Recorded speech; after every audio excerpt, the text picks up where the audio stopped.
Seguimos estudiando sobre el sello de la bestia, quién es esta bestia, sus diferentes componentes, sus facetas, para entender y no caer en el error de estar participando de la constitución o de la obra de iniquidad de la que surge esta bestia.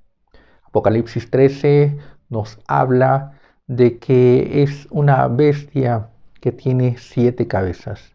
Y en este momento vamos a analizar un poco sobre esas 7 cabezas, quiénes son estas 7 cabezas que nos está hablando en Apocalipsis 13.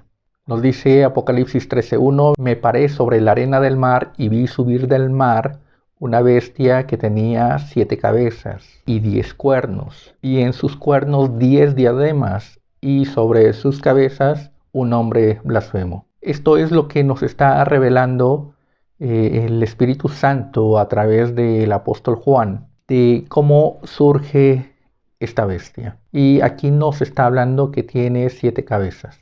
Más adelante, en el capítulo 17 del mismo Apocalipsis, nos da la explicación y nos dice a quién se refiere estas 7 cabezas. Aquí nos está hablando ya de la gran ramera en esa participación, en esa unión con esta bestia.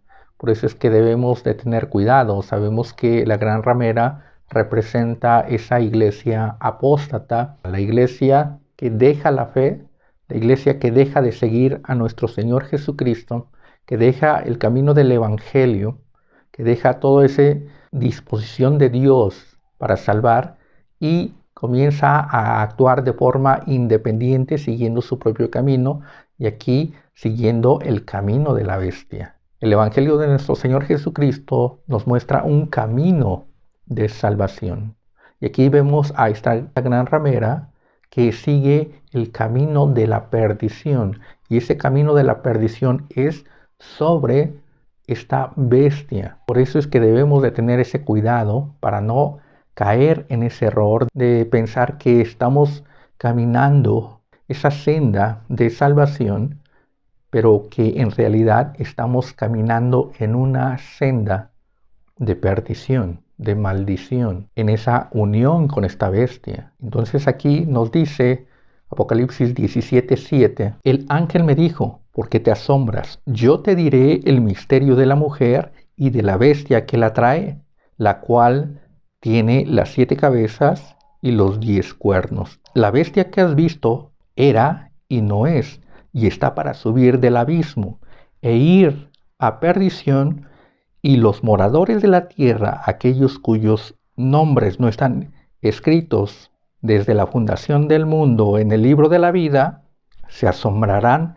viendo a la bestia que era y no es y será. Esto para la mente que tenga sabiduría. Las 7 cabezas son 7 montes sobre los cuales se sienta la mujer, y son 7 reyes. 5 de ellos han caído, uno es, y el otro aún no ha venido, y cuando venga es necesario que dure breve tiempo. La bestia que era y no es también el octavo, y es de entre los 7 y va a la perdición. Entonces aquí nos está diciendo que esta bestia lleva el camino de la perdición, y todo aquel que no está escrito en el libro de la vida lleva ese camino de perdición. Todo aquel que lo agarra desprevenido, todo aquel que se asombra, todo aquel que no sabe de este misterio de la iniquidad, que no se ha guardado, entonces lleva ese camino de perdición. Y nos dice, esto es para la mente que tenga sabiduría. El cristiano tiene la mente de Cristo. El cristiano debe de saber y no dejarse engañar y no dejarse sorprender por esta obra de iniquidad, sino apartarse de ella. Apartarse de ella es no participar de estas obras, sino caminar por la senda de nuestro Señor Jesucristo, que es contrario a esta senda que esta bestia sigue. Nos dice que son 7 montes y cada monte va a representar a un rey. nos dice que 5 reyes ya han caído, que uno es, o sea que uno está actuando en ese momento en que está escrito y el otro aún tiene que venir, aún falta ese tiempo para que se manifieste. Y entonces son los 7 reyes. Cada rey va a representar un tiempo y cada rey va a representar también una obra, una parte de esta bestia. Entendemos que esta bestia está constituida de varias partes y que se va formando desde la caída del hombre y aún mucho antes con la caída de Satanás, que es el que transmite la iniquidad y es el que tiene esta planeación en donde hace copartícipe al hombre en esa forma en la que Satanás actúa de la contratación, contratar. Recordemos que contratar es tomar a alguien para que haga el trabajo que uno no puede hacer y recibir los frutos de ese trabajo. Esa es la contratación. Satanás está impedido para hacer la obra. Satanás, al ser despojado de todo, al ser quitado de ese lugar y al ser consumido, él no tiene poder. Él no puede hacer nada. Sin embargo, contrata a alguien que haga las cosas que él necesita y recibe los frutos de ese trabajo. Así, al hacer caer a Adán y a Eva, lo que adquiere es ese poder, esa autoridad, ese dominio en el que Dios le había puesto a Adán. Por eso es que en Job vemos cómo es que Satanás reclama y dice, vengo de rodear la tierra y de andar sobre ella. Es mi posesión, es mía. Ya hemos tratado un poco de este tema sobre lo que es la contratación. Entonces Satanás hace ese tipo de alianza con el hombre al contratarnos. El hombre está trabajando para Satanás y esta bestia está trabajando para Satanás, está colaborando con ella. Por eso es que lleva ese camino de la perdición. Es un colaborador de Satanás, de la serpiente antigua, del dragón, y entonces lleva la misma paga que Satanás. Pero veamos lo que son estos 7 montes. Estos 7 montes van a representar a un personaje que está establecido en la Biblia. La Biblia no va a tomar personajes que no están en la misma Biblia. Puede haber otro tipo de personajes que pueden tener una semejanza o que para nosotros pudiera ser de mayor relevancia, pero lo que la Biblia está escrita, en ello es en donde debemos de basarnos y debemos de fundamentar nuestro entendimiento y nuestro conocimiento de Dios y de su palabra y de su obra. Entonces estos 7 reyes son 7 personajes que han actuado a través de la historia narrada en la misma Biblia. Son 7 personajes que se han destacado por ser rebeldes, por ser altivos delante de Dios y que han tenido gran poder. El primero de ellos es Adán. Adán es uno de esos montes. Dios le dio la autoridad, Dios le dio la potestad, le dijo que debía de regir y hizo juzgar la tierra. Sin embargo, Adán cayó. Este es uno de los montes. Y al caer le entrega, a través de esa contratación que Satanás hizo, le entrega ese poder, ese dominio a Satanás. Entonces ahí tenemos identificado el primer monte. El segundo monte es Caín. El primer monte está dentro de lo que es el jardín del Edén, dentro de ese lugar reservado que Dios hizo y donde Dios estableció al hombre. Ahí es la primera caída y ahí es el primer monte. El segundo monte se establece después de la salida de Adán y Eva del Edén. se forma el segundo monte y este monte es Caín, la segunda caída, el segundo que cae, el segundo que es contratado. Dios le dice a Caín que el mal está a las puertas, que el mal va a entrar dentro de él, que el mal se va a aprovechar de él. Esa es la contratación. Entonces, al matar a Abel, él ya está actuando en esa contratación. Y lo que logra Caín es ese sello que está nombrado en Apocalipsis 13, ahí donde esta bestia, a través de esa imagen, imponen ese sello. Y este sello para Caín va a significar el no morir. También ya hemos hablado un poco de eso.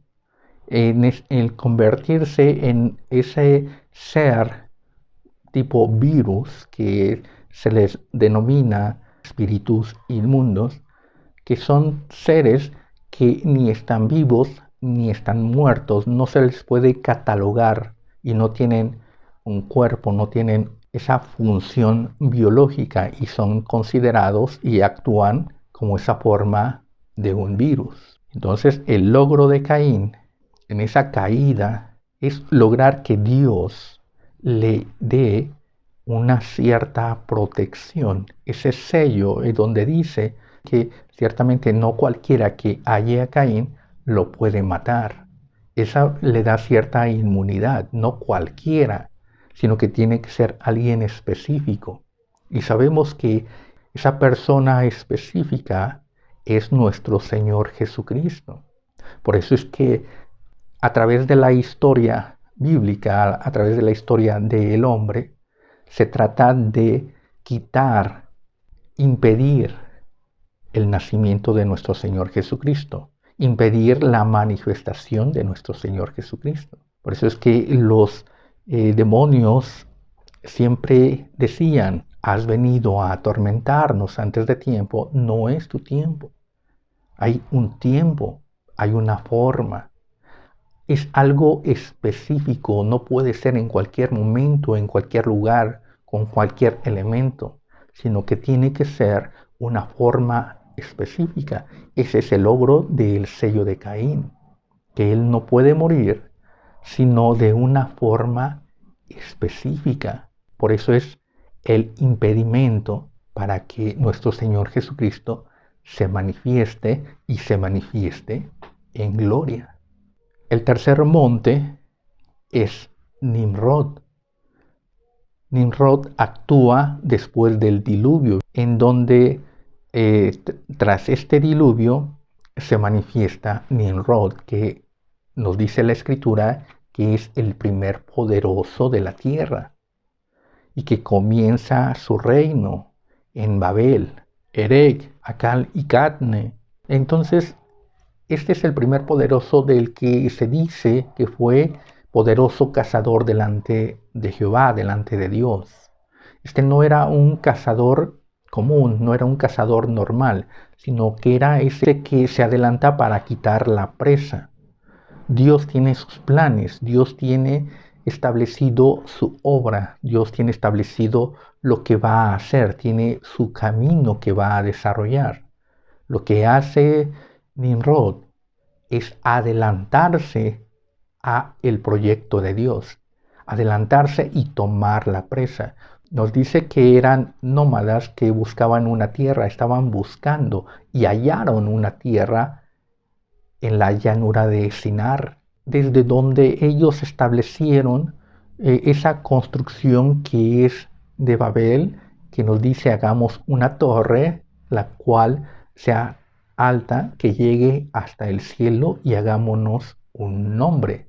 Y esto corresponde, o esto es similar, es semejante en un tiempo adelantado a lo que sucede con los patriarcas Abraham, Isaac y Jacob.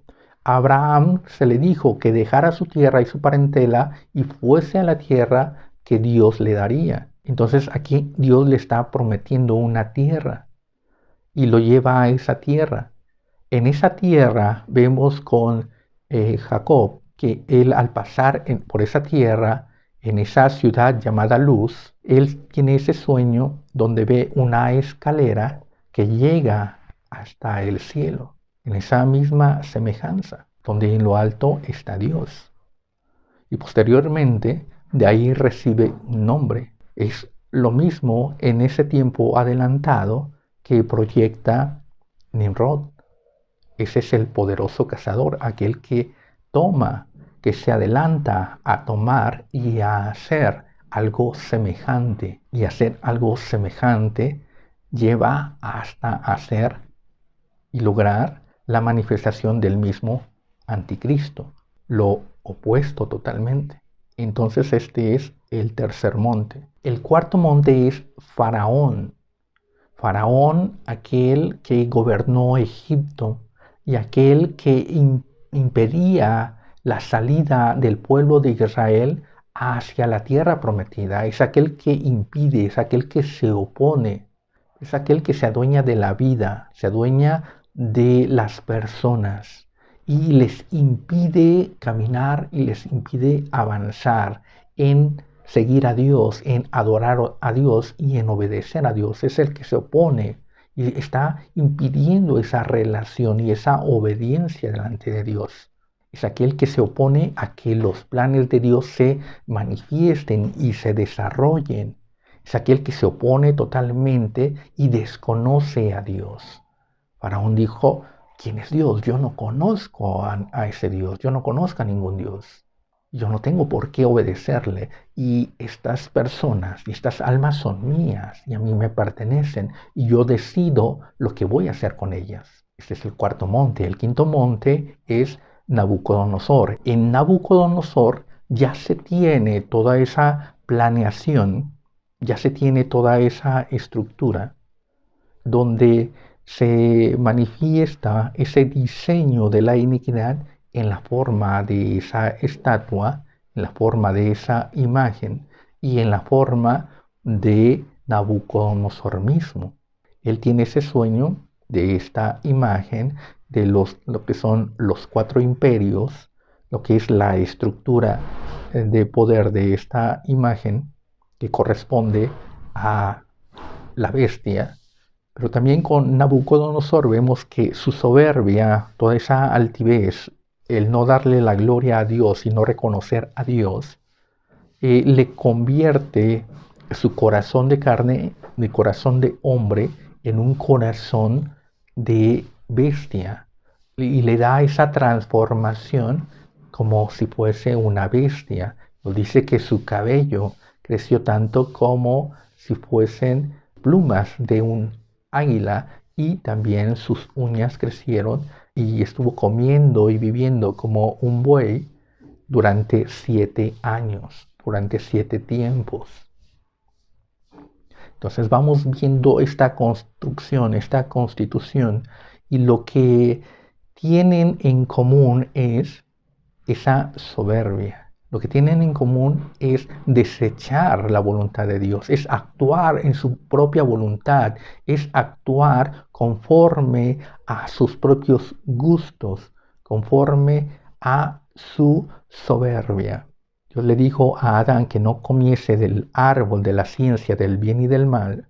Sin embargo, Adán comió en esa rebeldía, en esa oposición. La característica de esto es la oposición. El anticristo es la oposición. El camino de la perdición es la oposición al camino de la verdad, de la salvación. Caín se opuso a la enseñanza, a ser redarguido. Caín se opuso a la vida y él prefirió ese estado que ni es ni vida ni muerte, sino que despreció lo que es la vida de Dios, desechó el camino de Dios, la enseñanza de Dios. Nimrod es aquel que se adelanta a los planes de Dios y dice, yo tengo mejores planes, yo puedo hacer las cosas mejor.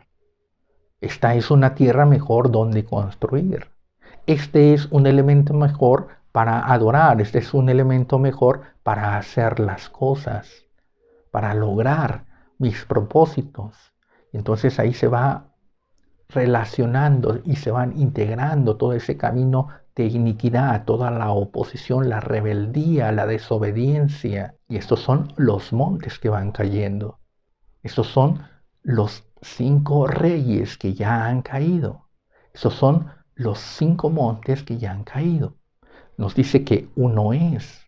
Y el que es en ese momento es César, que gobierna el Imperio Romano, que en esa alianza, a través de Pilato y de los ancianos de Israel, de los sacerdotes, toman la sangre de nuestro Señor Jesucristo, toman la vida de Él, toman su cuerpo, lo crucifican, se oponen completamente a la obra, se oponen al Evangelio, se oponen a la verdad, a la justicia y comienzan a actuar de forma injusta. El logro de este sexto monte es tomar esa vida de nuestro Señor Jesucristo y duplicarla y hacer algo que es totalmente opuesto. Toman esas muestras.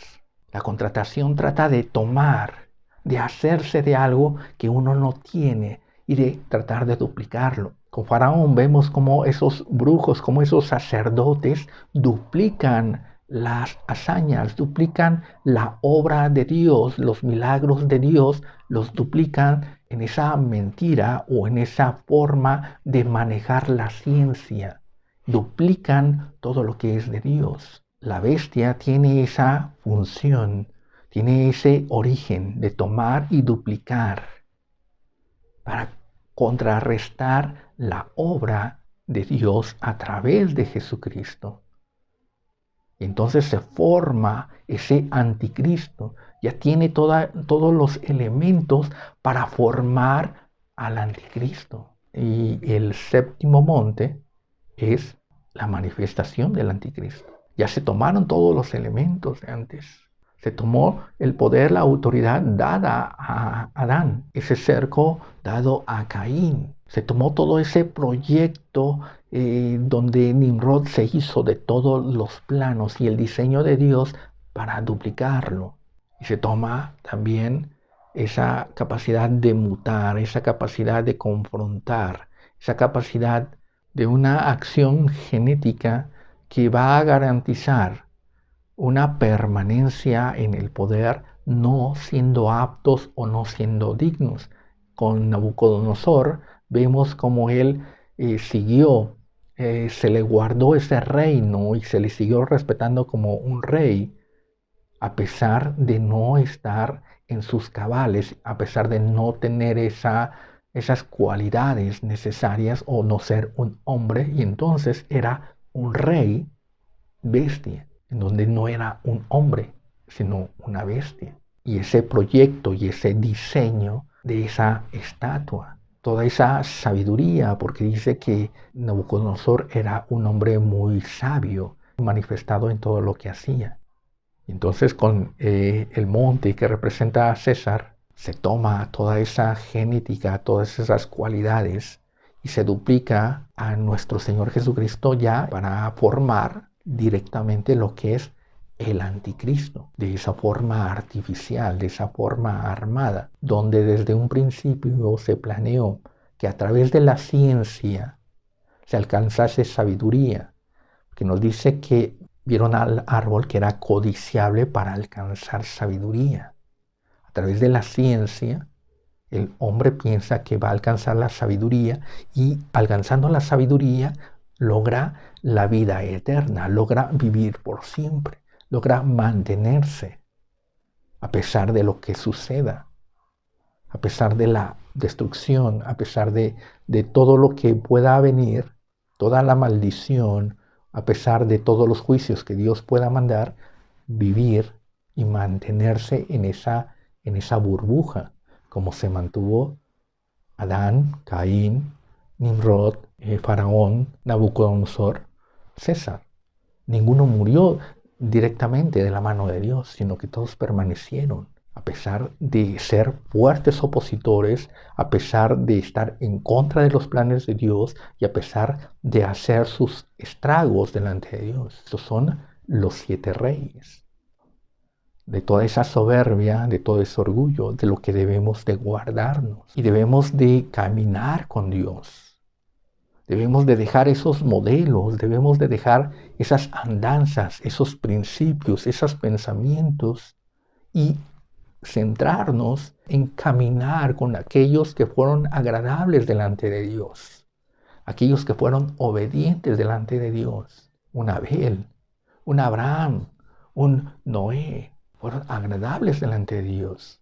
Y debemos nosotros de caminar en justicia, caminar en humildad, en sencillez, en el Evangelio que nuestro Señor Jesucristo nos dio a caminar y no participar en soberbia y no minar lo que es de Dios y no trastornar los planes de Dios, sino adelantarnos a lo que Dios nos tiene preparados para nosotros. Seguiremos analizando lo que son estos 7 montes y la relación también con la iglesia, la relación con Babilonia, cómo se va estructurando, cómo es que la ciencia también va formando parte de todo este proyecto. Entonces llegamos a la era actual, pero será en mensajes subsiguientes. Dios les bendiga.